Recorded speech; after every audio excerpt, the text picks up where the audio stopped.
on, I just wanted to pop on and talk a little bit about body image and social media. Now, I struggle with anorexia nervosa, and so I naturally have a bad body image. And I think body image and social media are not great. Like, I think body image can be negatively affected by social media, because say you're going through your your social media feed, your Instagram feed, and you're looking at a bunch of skinny girls, right? And you might not look like that. You might have a double chin, you might have a little bit of a stomach, you may have a butt, right? You may have bigger legs. And because we're in this comparing world, you're going to compare yourself to them, right? You compare yourself, and then you feel automatically bad because you don't feel like them. You don't feel like this person who just got married and has this super thin waist and is in this really pretty wedding gown, right?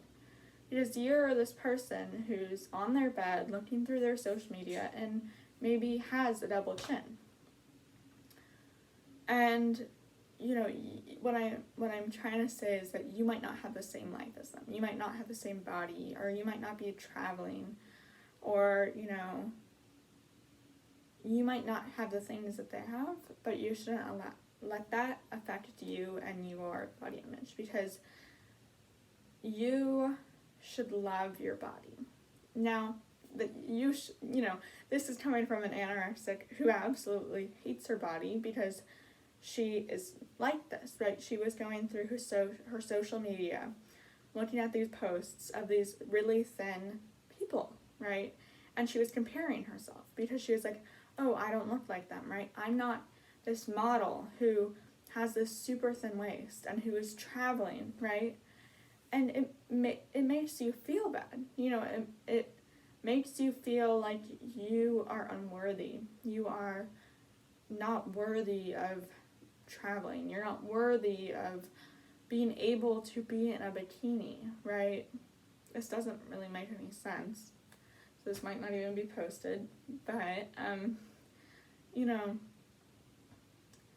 might, what I'm trying to say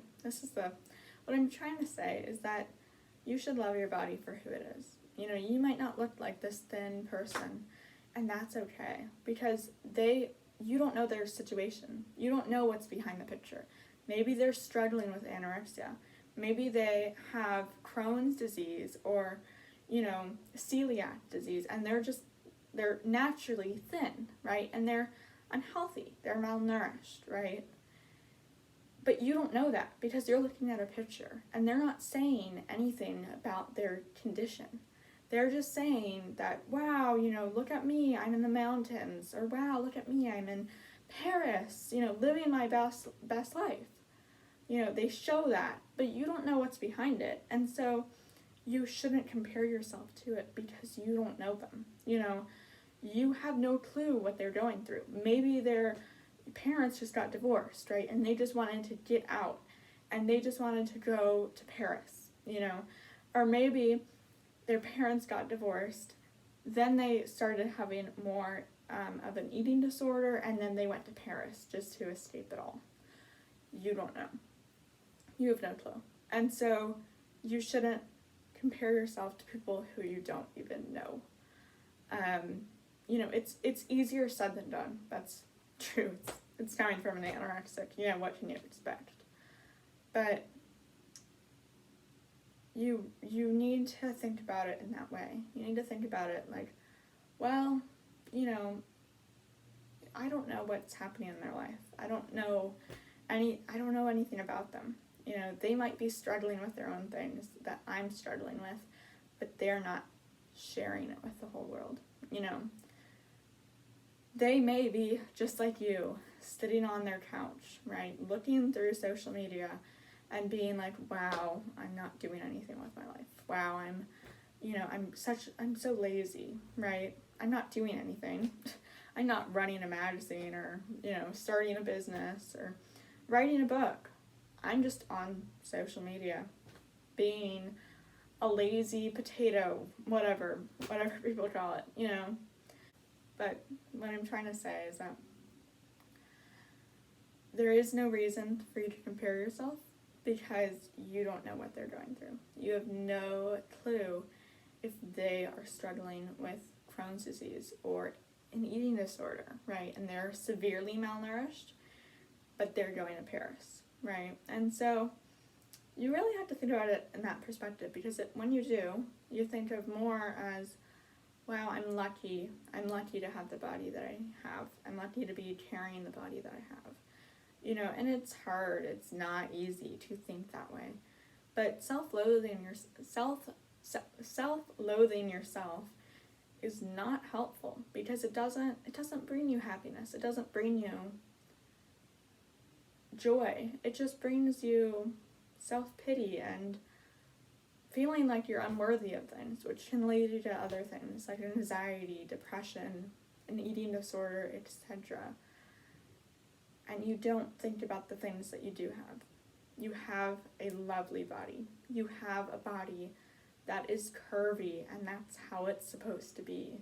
You have a body that is like perfect in its own way. You know, you might think, oh wow, you know, my cheeks are too big, or my nose, right, it's too large. But your imperfections are imperfections, because you can't control so much that you're perfect, because perfection isn't there. It's not there. It's an idea, but you can't get perfection, because perfection isn't real. It isn't an actual thing that you can have, because perfection is like the sky is the limit. You know, it's way up in the sky, but the sky is never ending, right? And so if you really want perfection, you're never going to be happy. You're always going to think, I want more, I want more, I want more, right? You lose 20 pounds, right? I'm not skinny enough. I need to lose more, right? That's the mindset. And so you just have to think about it more of, I love my body for what it is. I love all my imperfections because they are my perfections. I love that I have a curvy body. I love that I have a body that can actually walk, can actually do things that I want to do, like go on a hike or swim. I have a body that can be in a bikini. I have the self-confidence to be in a bikini. And maybe you don't. Maybe you don't have the self-confidence to be in a bikini yet. But that's okay. That's okay, because you will get to that. You will get to that point where you can rock your body and be in a bikini, you know, and so, yeah, you just have to think about it from that point of view, and everything will become better. I mean, yeah, it's not that easy. It's not that easy to be like, wow, you know, if I just do this, then my life will be better, right? And that's okay, because it just is a process. You know, you might not feel that the first couple of times, but slowly you'll be able to get there.